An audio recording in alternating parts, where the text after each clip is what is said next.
Olá, pessoal! Tudo bem com vocês? Eu espero que sim. Vamos a mais uma aula de Sociologia? Prontos? Então vamos lá!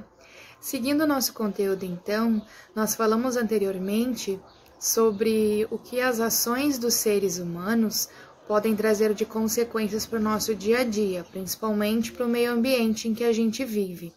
Hoje eu quero falar sobre outra parte importante desses seres humanos e das suas consequências, que são as nossas escolhas de como conviver nos grupos sociais. Vamos lá? Então, os grupos sociais são grupos de interação entre os seres humanos. Existem 5 principais características que a gente pode ter uma ideia de como ter certeza que a gente faz parte desse grupo social. Durante o desenrolar da nossa vida, nós participamos de diversos grupos sociais. Quando adolescente, a gente passa às vezes por uma fase meio rebelde, então a gente se encontra através da interação com alguns amigos. Quando a gente vai crescendo, a gente acaba tendo o primeiro emprego, então a gente vai criar um grupo relacionado à parte profissional. A gente vai tendo relações com outras pessoas a partir, do crescimento pessoal, conhecendo mais pessoas, o ambiente escolar. Então, durante a nossa vida, a gente participa por inúmeros grupos sociais. Só que a gente tem algumas distinções entre eles e é sobre isso que eu quero falar aqui com vocês. Os seres humanos, dentro de si, tem essa necessidade de compartilhar, de viver junto, né? Já dizia Tom Jobim, é impossível ser feliz sozinho. Então, os seres humanos, naturalmente, vão buscar essa identificação com outras pessoas, né? Por mais que a gente goste do nosso cantinho, que goste de ter os nossos momentos, que goste da nossa própria companhia, que é muito importante, quase sempre, né? Ou eu posso dizer sempre, nós buscamos pela confirmação do que a gente acredita. O que isso quer dizer, né? Nós vamos buscar pessoas, contatos com quem a gente se identifica. A gente vai buscar criar vínculos, né? Eu vou buscar, por exemplo, pessoas com quem eu possa conversar sobre os assuntos que me trazem interesse. Vou querer alguém para falar sobre alguma série que eu gosto, sobre uma paixão pela literatura, sobre moto, sobre carro, sobre música, sobre exercícios físicos. Então, a gente tem várias paixões conforme o desenrolar dos nossos anos e o nosso crescimento. Então, é normal buscar, essa identificação em outras pessoas e essas outras pessoas vão começar a fazer parte do nosso grupo social.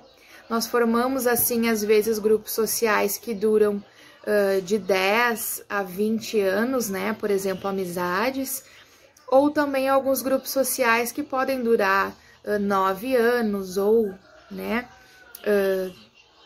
11, 12 anos, que são talvez os grupos escolares. Vamos falar sobre eles então, tá? Os grupos sociais têm que possuir alguma forma de organização, tá?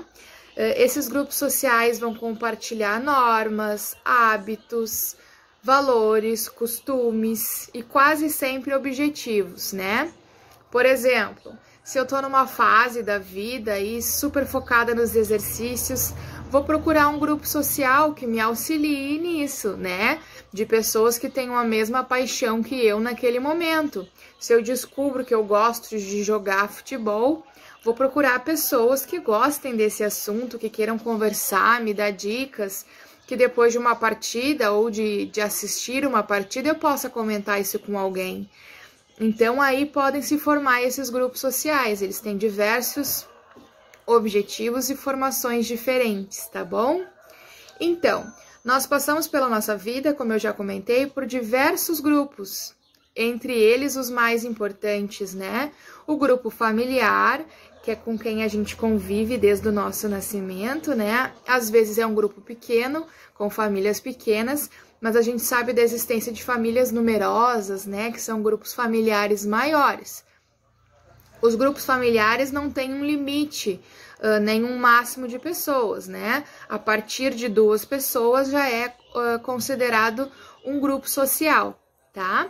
Então, a gente pode ter também, e a maioria de nós tem, um grupo escolar, né? Com quem a gente passa a estudar desde lá da pré-escola, e quase sempre a gente tem alguns colegas que se repetem conforme as séries, né? Conforme os anos vão passando, e a gente leva a presença deles no nosso dia a dia, né? Então, às vezes, a gente convive mais com essas pessoas do grupo escolar do que com as pessoas do nosso grupo familiar. Às vezes, nós temos algum familiar que mora em outro estado, ou às vezes até em outro país, então a gente passa a conviver mais com um colega do que com um tio, do que com um primo, né? Então, a gente pode ter também, durante esse processo da vida, um grupo religioso, ou se é do interesse, né, da pessoa, um grupo político, e também um grupo profissional, que quando a gente tem a convivência, né, conforme também o passar do dia, quando a gente trabalha, né, a gente tem bastante convivência com esses nossos colegas de trabalho. Então, as 5 características importantes para determinar esse grupo social são essas, tá? A pluralidade de indivíduos, tá? Quer dizer, 2 ou mais pessoas que têm esse contato e interação. A interação social entre eles, né? Essa conversa, essa intimidade.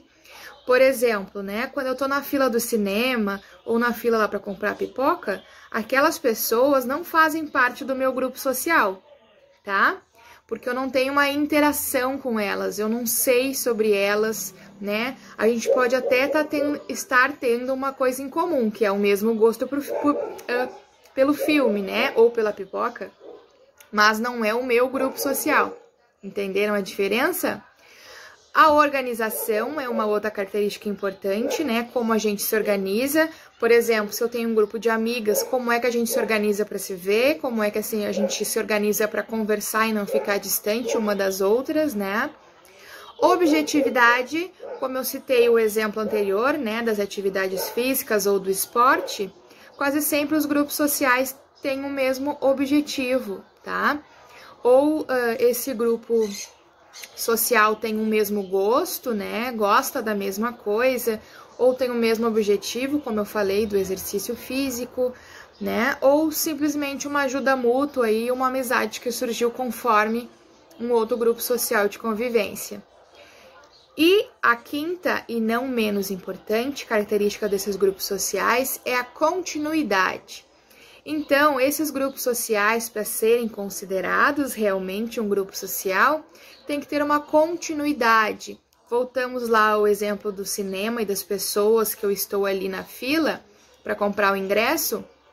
O meu contato com essas pessoas vai ser apenas ali, naquele período em que eu estiver esperando na fila para comprar o meu ingresso do cinema. Então, eu não vou ter uma continuidade de interação. Por mais que ali eu converse com essas pessoas que também estão na fila, eu não vou vê-las mais, não vou ter mais uma interação com elas, por isso que elas não são consideradas do meu vínculo e do meu grupo social.